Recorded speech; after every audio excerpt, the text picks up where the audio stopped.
just under 10 minutes, BBC4 presents a special celebration screening of the world's greatest film.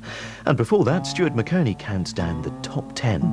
And you can vote for your favourite via BBC i at bbc.co.uk/BBC4. So what's the greatest movie of all time? Many a pub and dinner table has resounded to the question, but what's the answer? Every 10 years since 1952, the British Film Institute's Sight and Sound magazine have conducted their own poll on the subject. And tonight, we bring you the results of the 2002 list. This year's winner is shown following this programme. So if you can't stand the suspense, you can cheat by looking in the Radio Times. But who actually votes on these lists? We asked 250 of the world's most prestigious film critics and experts on various areas of world cinema. No list or poll can be definitive of what the greatest films of all time are. It's a subjective process, it's bound to be. But I think this is as close as we can get, given that, there's so much disagreement about the movies. So far, Orson Welles' Citizen Kane has won every poll, apart from the very first, in 1952, which was won by De Sica's Bicycle Thieves.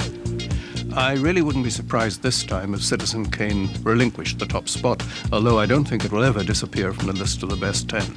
At 10, a movie whose waves of bonhomie radiate down the ages. Perhaps the best-loved film musical of all time, Singin' in the Rain.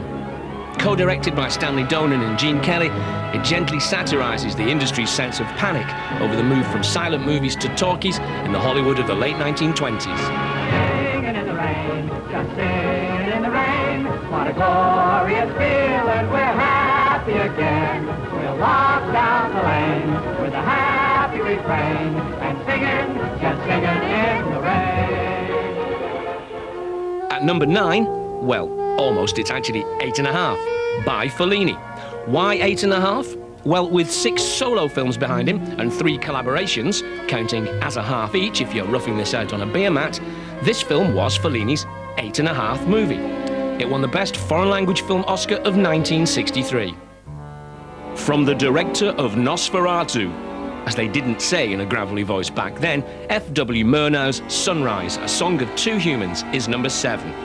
Then the most expensive film ever made, it came at the very close of the silent era and was a box office flop. The plot of this extended reverie concerns a married rustic type who falls prey to the seductive wiles of a city vamp. Poor old farmers, eh? There's always something. Tying with Sunrise is Sergei Eisenstein's 1925 classic, Battleship Potemkin. Eisenstein was commissioned by Stalin to create an idealized picture commemorating the 1905 revolution. It was the 27-year-old's second film and was completed in only 3 months. The Odessa Steppes sequence, depicting the massacre of hundreds of citizens by Cossack forces, is the stuff of cinematic legend, homaged and pastiched by many directors, notably Brian De Palma in The Untouchables. Next up is 2001: A Space Odyssey, written by Arthur C. Clarke and directed by Stanley Kubrick. Released in 1968 and perfectly capturing the cosmic and mind-expanding vibe of the times, it remains the most influential and visionary science fiction film ever. Acolytes find it a poetic masterpiece, others a portentous freak-out with an incomprehensible ending. What is it with the old guy and the giant baby? But it is unarguably a unique experience. Even allowing for the Leonard Rossiter cameo, the film's real star is the sinister, neurotic computer HAL. Supposedly named to stay one step ahead of IBM, think about it, it redefined Hollywood's conception of artificial intelligence. Halfway there then, and still no sign of Citizen Kane, or anything from Steven Spielberg or Martin Scorsese, or Mutiny on the Buses. At 5, Osu's Tokyo Story. Yasujiro Osu made 54 popular films in Japan, but made little impact in the contemporary West. In Tokyo Story, an elderly couple travel from their provincial home to visit their adult children living in Tokyo. It's a film that explores the subtle relationships between the generations. Its bleakly alienated view feels distinctly modern. Next, we have the first 2 parts of Francis Ford Coppola's Godfather trilogy. The family that slays together, stays together, was certainly the unofficial motto of the Corleone clan. The Godfather won an Oscar for Best Picture, enshrined the mafiosi as cinema's most adored bad guys, and marked career watersheds for James Caan and Robert Duvall. For Al Pacino and Coppola, however, the best was yet to come with The Godfather Part 2, the only sequel to win a Best Picture Oscar. Epic in scope, scale and tragic grandeur, this masterful follow-up takes the central themes of the first film and expands them into a metaphor for America's immigrant experience. Here then are the top three, beginning with Renoir's La Règle de Jeu, or The Rules of the Game, a commercial failure when first released, now seen as Renoir's undisputed masterpiece. Pre-war French society is viewed via the events of a weekend country house shooting party, Renoir illuminating each personal drama in treatments varying from farce to tragedy. Act 2, can you bear the suspense? Vertigo, a feeling of dizziness, a swimming in the head. Figuratively, a state in which all things seem to be engulfed in a whirlpool of terror, as created by Alfred Hitchcock in the story that gives new meaning to the word suspense. Regarded as Hitchcock's masterpiece, there's nothing remotely dizzy about this claustrophobic psychodrama rich with thwarted emotion and twisted motives. Watch out too for a genuine Hitchcockian technical innovation created to represent Jimmy Stewart's vertigo, that simultaneous zoom in and pull back that creates a disorientating depth of field. Hitchcock abandons his usual strain of gallows humour to emphasise the dark and remorseless nature of Scotty's fated obsession. And those were the top films from 10 down to number 2.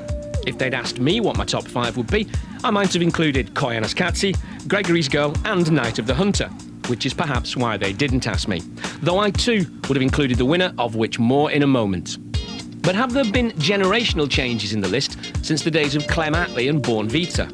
Now, the new generation has other kinds of devotions, to Stanley Kubrick, to Steven Spielberg, to Martin Scorsese, and I really wouldn't be surprised if one of those filmmakers topped the list this time. Well, Alexander, I'm afraid not. In case you haven't guessed or peeked in the Radio Times, for the 40th year running, it is Citizen Kane. News on the march!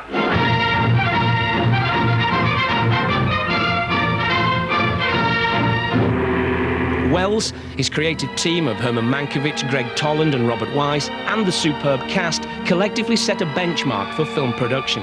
The attention to detail, ceilinged sets and the meticulous creation of Xanadu, and dazzling technical bravura, deep focus photography and hitherto undiscovered camera angles were the foundations for a new vocabulary of film. Citizen Kane is the standard by which all of Wells's later efforts came to be judged. According to many, he never reached the heights of his debut again, prompting the assessment that he conducted his career in reverse.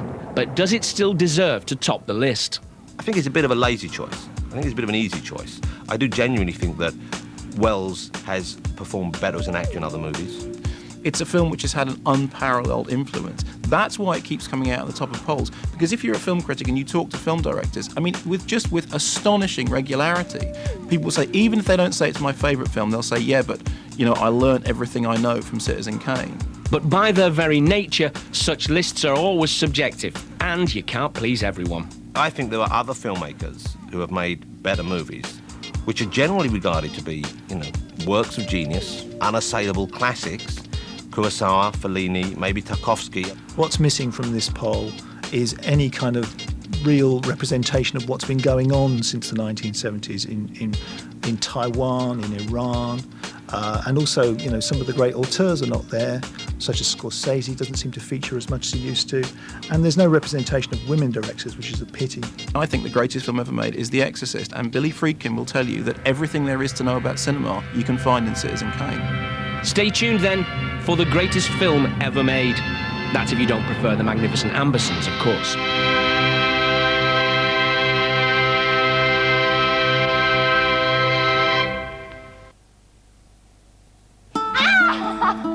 Buongiorno, principessa! Guarda che la stazione!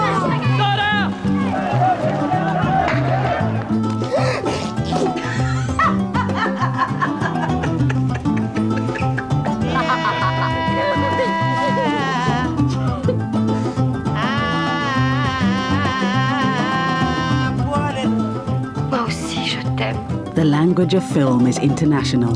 For the best in world cinema, Saturdays at 9 on BBC 4. Everybody needs a place to think. you want to go up on Mars? Love knows no limits. She is me. You can't change that. Until the boundaries are set. Stay away from my son! An all-star cast in Sparkhouse. Sunday at 9 on BBC One. Some things in life are indestructible. And this is BBC4 presenting a special celebration screening of Citizen Kane, recently voted the world's greatest film, an accolade it's held since 1962 in the 10-yearly poll compiled by Sight and Sound magazine. Orson Welles co-wrote, produced, directed and stars in this hugely inventive cinematic masterpiece.